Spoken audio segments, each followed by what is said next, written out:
બહુ બેટા ઓહો બહુ બેટા કેવું મીઠું મીઠું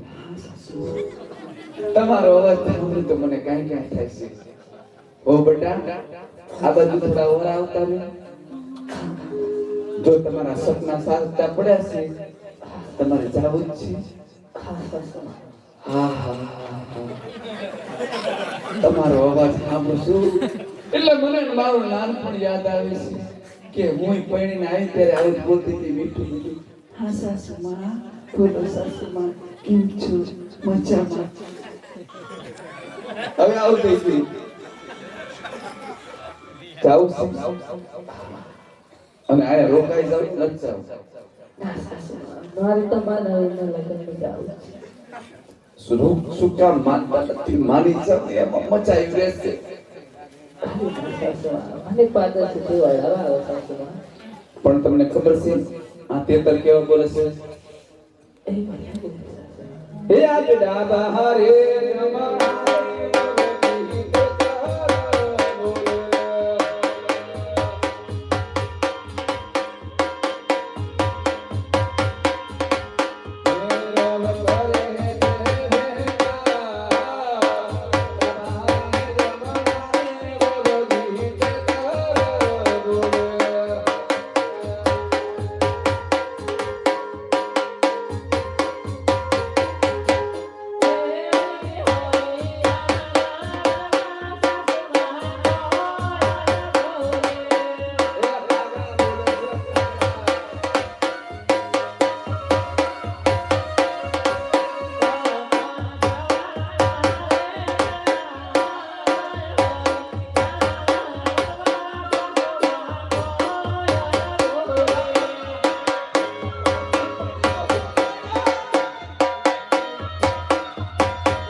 મારી જાવ કોસો મારી જાવ શું કામ મારું લોહી પીવો છો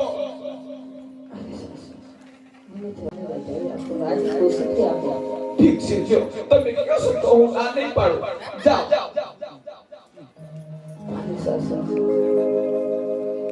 અને આ હસ્યા આયા તો અરે મારો દીકરો આવ્યો આ તો મારા દીકરાનો દીકરો કહેવાય જો વહુજી આયા આવો અને મારા સામે બહુ ઊંચો અવાજ નહીં કરવાનો ખબર છે ને મારો મગજ કેવો છે ઘડીએ ઘડીએ બદલાય એટલે મારી સામે તો ઊંચો અવાજ કરવાનો જ નહીં હાવ ચૂપ થઈ જવાનું મોગું થઈ જવાનું હું કીધું હા એમ હાવ થાવું બોલવાનું અહીંયા મારા દીકરો તારે જવાનું છે બોલા મોઢેથી હા તાર મમ્મી જીવ તો બહુ મોટો છે તું કેમ આવ મને કે બોલે છો ઉતાવળું બોલારું હું કીધું દાદી જેવું થવાનું કેવું થવાનું દાદી જેવું એમ અરે મારો દીકરો તાર જવું છે નહીં જો હવે આ કાકાના લગ્ન કરવાના છે હા મમન તો જવું છે હા મમન લગન માં જવું છે હા કઈ કાકા લગન માં રહ્યો કે આ માર હામુ જોવો છે આ એની માં જેવો થયો જો બહુજી બીજું બધું તો ઠીક જા રજાઈ દઉં એમાંય કાઈ નથી કુમાર ને લઈ જાવ એનોય માદો નથી પણ જો કદાચ કુંવરને કાંઈ ખીલી ખટકો થયો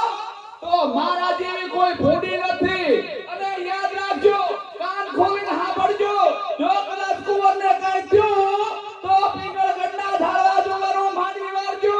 હું કીધું? હા એમ.